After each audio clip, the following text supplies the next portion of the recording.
안녕하세요. 법률사무소 정금의 대표 변호사 박순배 변호사입니다. 오늘은 통행방해 금지 가처분에 대해서 설명드리도록 하겠습니다. 부제로는 토지 소유자가 갑자기 다니던 길을 막아서 막막합니다. 도와주세요 라는 제목입니다. 자, 이와 관련해서 목차를 살펴보도록 하겠습니다. 첫 번째로는 통행방해 금지 가처분의 의의에 대해서 설명드리도록 하겠습니다. 두 번째로는 통행방해 금지 가처분이 인정되기 위한 피보정 권리의 요건에 대해서 살펴보도록 하겠습니다. 세 번째로는 보전의 필요성이 있는지 이 부분에 대해서 설명드리도록 하겠습니다. 그리고 네 번째로는 사례를 통해서 이 부분에 대한 설명을 하도록 하겠습니다. 자, 첫 번째로는 통행방해 금지 가처분의 의의에 대해서 살펴보도록 하겠는데요. 만약에 공로에서 A 토지에 이르기 위해서 B 토지를 통행해야 하는데 B 토지의 소유자가 통행하는 것을 막는다면 이를 해결하기 위해서 통행방해 금지 가처분을 신청할 수가 있습니다. 자, 이와 관련해서 통행방해 금지 가처분을 신청하려면 B 토지를 통행할 수 있는 권리가 있어야 하는데요. 피보정 권리라고 합니다. 두 번째로는 또한 긴급하게 통행권을 확보하지 않으면 큰 손해를 입을 염려가 있어야 함을 입증하여야 하는데요. 이 부분은 보전의 필요성이라고 합니다. 자, 먼저 첫 번째 요건인 피보정 권리가 있는지에 대해서 설명드리도록 하겠습니다.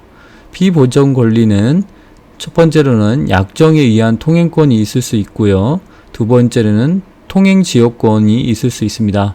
그리고 가장 많이 중요한 쟁점으로 살펴볼 수 있는 것이 주의토지 통행권이라는 것이 있습니다. 자, 첫 번째로는 유일한 통행로인가, 그리고 우회도로가 있는가, 이런 부분이고요. 두 번째로는 토지 소유자에게 가장 피해가 적은 통행로인가, 이 부분입니다. 자, 첫 번째로는 유일한 통행로인가 라는 것인데요. 만약에 이 사건 토지 외에는 다른 통행로가 없는 경우에는 주의토지 통행권이 인정될 가능성이 대단히 높습니다.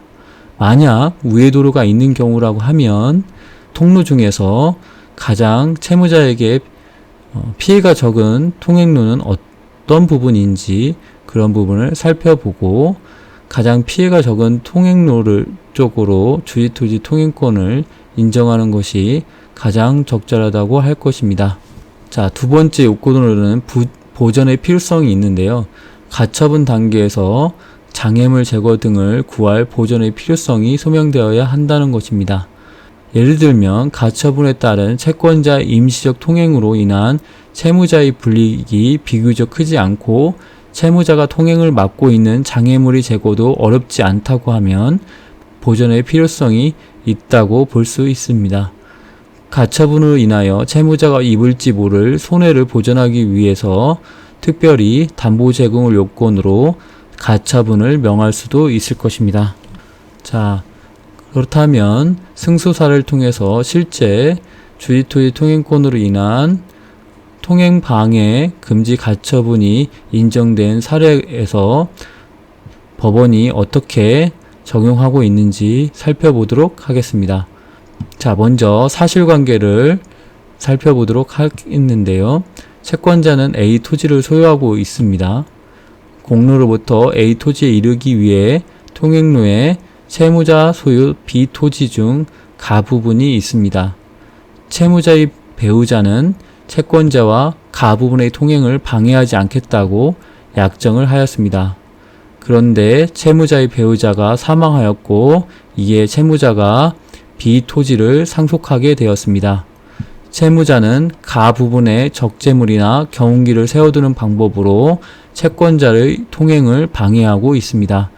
이런 경우에 통행방해 금지 가처분이 인용될 수 있는지 살펴보도록 하겠는데요. 자, 그에 앞서서 지도를 통해서 상태가 어떻게 되어 있는지 살펴보도록 하겠습니다. 아까 말씀드린 공로는 이 부분이고요. 자, 그리고 채권자 소유의 토지는 요 화살표 아래쪽에 위치하고 있습니다. 그리고 이 사건 통행로가 되는 가 부분이 이쪽에 위치하고 있습니다. 이 부분은 채무자의 소유의 토지가 되겠죠. 공로를 통해서 쭉 밑으로 내려갈 수가 있다는 것이고요. 채권자는 이 사건 가 부분 토지 외에는 통행로가 없다고 주장하고 있습니다. 자, 현장 사진을 살펴보면 채무자가 가 부분 토지에 경운기를 세워두는 방법으로 통행을 막고 있음을 확인할 수가 있습니다. 그렇다면 피보전 권리는 어떻게 될까요? 먼저 채무자와 채권자 사이에 약정에 의한 통행권이 인정될 수 있습니다. 두 번째로는 이 사건 가 부분 토지가 유일한 통행로이기 때문에 주의 토지 통행권이 있다고 볼 수 있습니다.